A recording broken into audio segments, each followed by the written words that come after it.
Assalamu alaikum warahmatullahi wabarakatuh. Hope you're doing well. So, I thought I'd make another video about in what ways have I led a more Islamic life and some of the implementations and results from doing so. This one may surprise some, but others they may feel a connection to it, which is the way I measure good deeds. So before, in a more finite sense, I didn't really think much of good deeds as much as I do now, because we know that Allah subhanahu wa ta'ala is swift in accounting. And when you really adopt that into your heart, it can put you at a sense of ease and peace, because there will be a record. Now, that also can bring about fear, right? But let's look at the positive angle for this video, at least. Because there's a saying in America of no good deed goes unpunished. And it kind of has a sprinkle of nihilism in there. And I understand, because there are people who do good deeds, and, something happens and it's really something that can make a person feel jaded. There's a lot of examples, I'm sure, you maybe even in your own personal life, or cinema, novels, you name it. But the thing is, the fact that a smile is charity, that we have hadiths about don't reject a gift even if it's a soup made from the hoofs of a sheep, that we're not supposed to belittle gifts, that even giving half a date in charity is still a good deed. The amount of, like, if you build a water well, I believe the term is sadaqah jariyah, if I have that Arabic pronunciation right. This continual charity, you do things that can last for a while. And like planting a tree, everyone who eats from it, it's a good deed. Birds eating from it, good deed. Even removing an object from the pathway of somebody, good deed.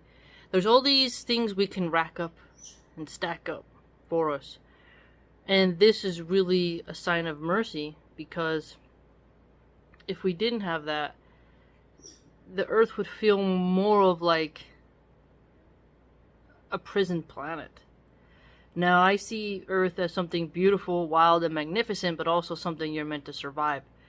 And, there's just pestilence, droughts, famine, the crimes humans do to each other, the weather as well is pretty brutal. So, you gotta keep on keeping on. Not to mention the cancers and such. It's intense, but if you measure success in terms of the good deeds you do that get you into paradise, that is something of a really good attainment. And if you're having a day where you feel down, low in faith, you don't really know what to think anymore, figure out how you can do more good deeds. Don't trivialize it. I really think it's important for people to see how they could do good deeds towards animals, cleaning up trash, taking stuff out of the ocean that don't belong there, like floating garbage patches. Someone can't afford to put a tree in their yard, but they want one. You help them and you teach them. You tutor somebody. You help share information with people. Maybe they need help with an immigration lawyer, or they need a good tour guide for where they're going, and you can get them someone who will take them to the great spots, and you didn't charge them for it. Or you pay the right price for something without expecting a discount. There's all these different things, right, you can do as a good deed.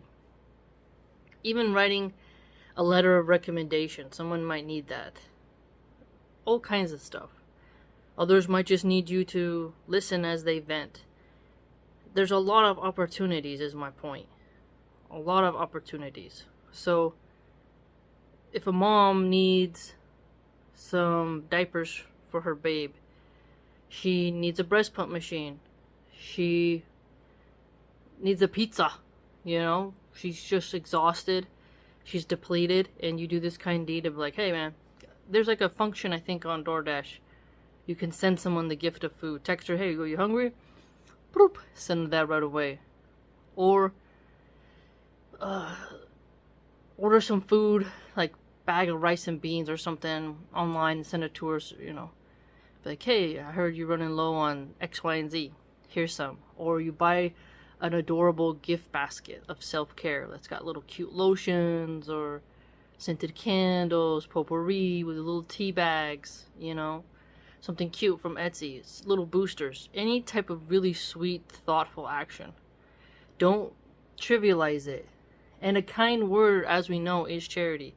And I've experienced that so many times in my life that I really do think some people don't understand how important that is. I've been in jobs where I was really just not feeling it that day. The chef was very grumpy, hungover. The chef, that is. If you don't know, people in the restaurant industry, a lot of them use a lot of drugs. And they love to drink.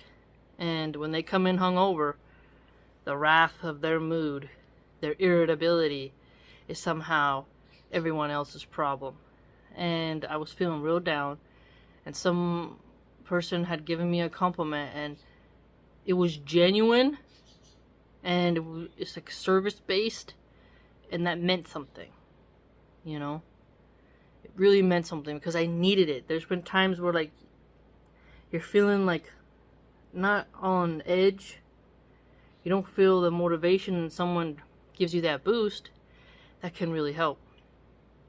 And so, the way I look at good deeds is just marvelous. And there's been times where I still left a tip, even though looking back, I'm like, you know, the service wasn't really that good. And I don't know about other countries and tipping culture, but I do respect tipping culture here, and I try to tip well, even if it pinches a little bit, because I know some people really depend on that. And I'm like, well, you know, it's still a good deed to do some type of tipping, you know. They did the service. It could have been better. They were slacking in this and this and that, but overall, it was a decent experience. And how they use their tips is up to them. But being charitable, being generous, not being a miser, these are all really important things in Islam. And tipping allows people not to beg, you know. You want someone to maintain their dignity. You don't want them to beg. You know, it's not good. And so, if you see somebody doing, for example, there's like an old man who, on his own, he goes and picks up garbage quite often. And I'll be pushing the stroller, and I'll say, like, oh, thanks for doing that. It really means a lot. You know, he's probably retired. But to lug that garbage around and then put it by the bins, it's pretty cool. And I really respect people who pick up garbage in the community, because it bothers me how people are so sloppy. And the biggest problem is beer cans. Another reason why I hate alcoholics. They drink, they chuck their bottles on the ground, they piss outside, and they're a threat to society and themselves because of the pollution they cause, the reckless driving, the domestic violence. They're just problematic in general. And the diseases they spread when they fornicate with random drunkards behind buildings. You know, they're pests and nuisances. But I've made lots of comments in the past about why America should ban alcohol. And I don't care if Prohibition, the Italian and Irish mafia, made some money. Now that it's legal, it's everywhere, and we have more alcoholics than we did when it was banned. So, side note. Either way, don't belittle your good deeds. There'll be times where you could tutor somebody, like, let's say you're at your community college, your university, and there's a student who's struggling, and you could, like, you're stacked on your grades, you're doing fine, your homework's caught up, you're not struggling to fulfill the requirements of the course, and someone's like, hey, can you tutor me? And you're like, okay, I can give you like a half an hour, because people got places to be. And you give that time and you don't charge them, that's a good deed. Or vice versa, you request someone to tutor you, but you don't mention money, and then when you're done, you're like, here, but take a $20, or you buy him a sandwich or something. That's something that I really like. When someone takes time out of their day, you buy them lunch. That's just like a nice way to be like, thank you. So you have like the good deed where you didn't expect something, but you gave something. It's just a harmonious way to show gratitude and respect for people's time and effort. And good deeds, if you look about how much you can do, having a bird feeder, having a bird bath, volunteering for the forest service or something in your community, anything that really helps, that's good, that doesn't cause damage and evil, is something that's very valuable. And Islam helps me to feel that on Judgment Day, those things will be accounted for. And like I said, there's also the scary side of all the shenanigans. But we do know that there's so many ways to get sins forgiven, which is a mercy, right? Fasting, charity, supplicating, you name it. There's a lot of ways to have sins forgiven. So Allah subhanahu wa ta'ala gives us that hope and trust in the ability to cleanse ourselves of sins and have a sort of redemption and atonement and whatnot. And so focusing on the good, you can see all the opportunities to do good deeds. When you're an employee and there's a customer who's struggling and you can go above and beyond in the job for that particular customer, the request may be annoying, but you do something kind for them, you get it done, stuff like that. Or some child needs some shoes. There's a lot of kids, you'd be surprised, to go to school with like the little toe poking through, and the parents they're not gonna ask you, can you buy my kid shoes? But you can make up something like, oh hey, we're doing this thing, this little program, and would you like to qualify for some free kid shoes? So you do it in a way of dignity for the person, and that's a good deed where the parent doesn't feel like a loser, right? There's also summer camps, like where kids can go learn about Legos or robots, you name it. There's a lot.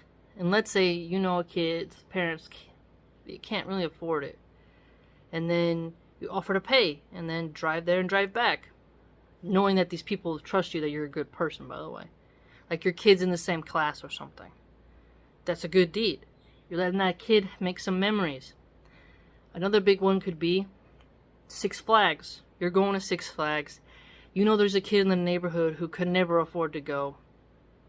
And the parents, you're a good person, inshallah, and you want to take that kid along.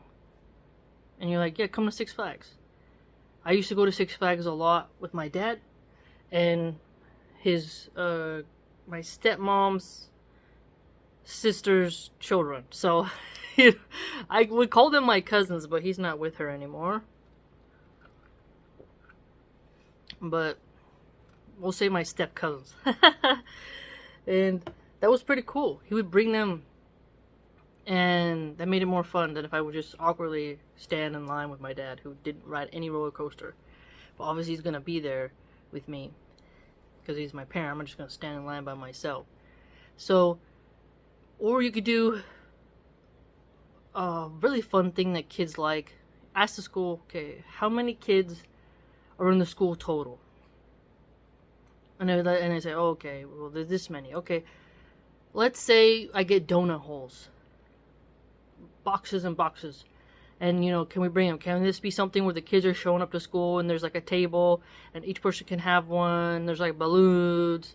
Hand out like stickers and pens and cool keychains, whatnot. A lot of schools will do that. My kids' schools did that.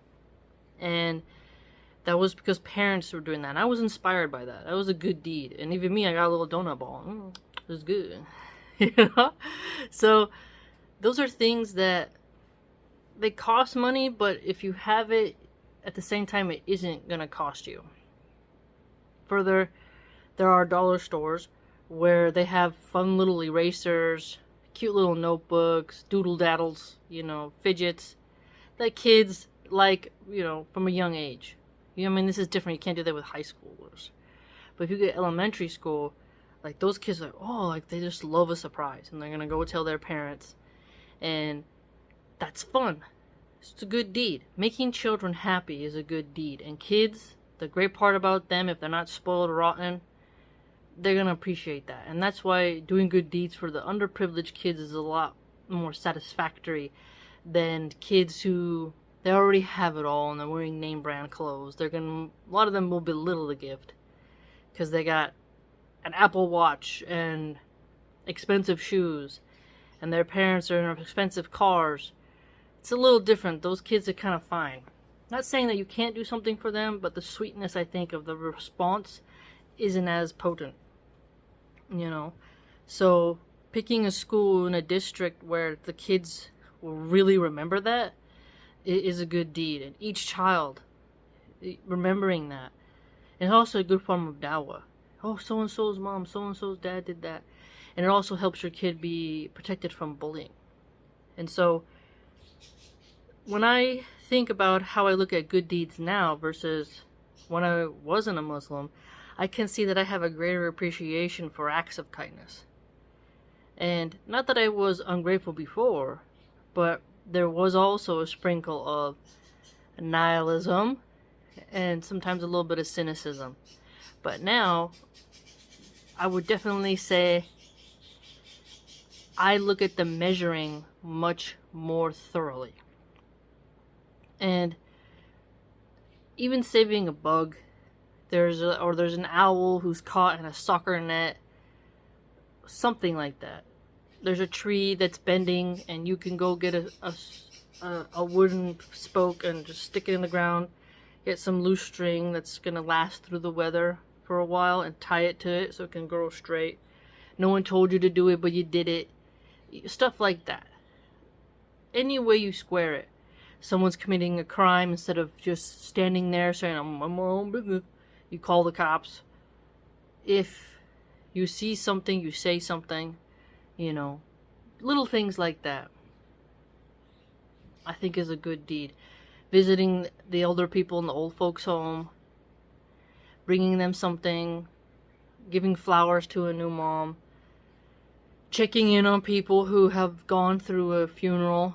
That's a really big thing. When you visit, bring a lasagna, bring some type of appetizers that you made, showing love and affection to people who may be not reciprocating it to you at that time because they're so engrossed in their own feelings that they've kind of forgotten the outside world. And so they need you to put your best foot forward and to help them. And that's a good deed. So checking on the elderly, taking a woman's baby with her permission, obviously. If you're in a safe community, I can take her on a stroller, take her to the park, let you get a nap, let you get a shower. What do you need? Being very giving. This can go so far. Women will remember who showed up in their postpartum. See, women often, when they're single and they're partying and drinking and acting like idiots, they think their friends are good just because they look hot in pictures. A lot of women don't understand that a friendship, it takes work.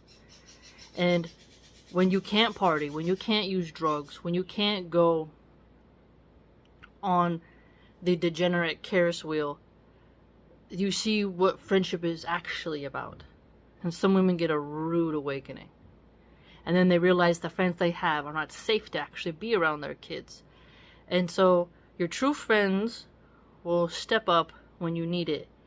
And you should be that for them as well. It's a two-way street. And don't just expect them not to give when it comes to things about motherhood. And I am very thankful that Allah subhanahu wa ta'ala guided me to Islam, where I could have a greater appreciation for things. Being grateful for good deeds that others do, it really puts something nice in your heart to where you're like, wow, that's great. let me know what you think. I could go on for a while about it, but that's just in a nutshell. Maybe you have some other things you want to say as well. And I will write more on my blog, inshallah, about this, because I can type more thoroughly my thoughts. If you'd like to support my work, read more about what I write, you want to discuss some menu designs that you're doing for your picnics, little special events, I'm here for it. If you need someone to vent to about postpartum depression, message me through my blog. If there's something you think I can help you with, or you want to bounce ideas off of, some theories off of, just discuss theological or philosophical conundrums, I'm totally up for it. So you can do that at www.subscribestar.com/MilahanArchive. Hope to see you there.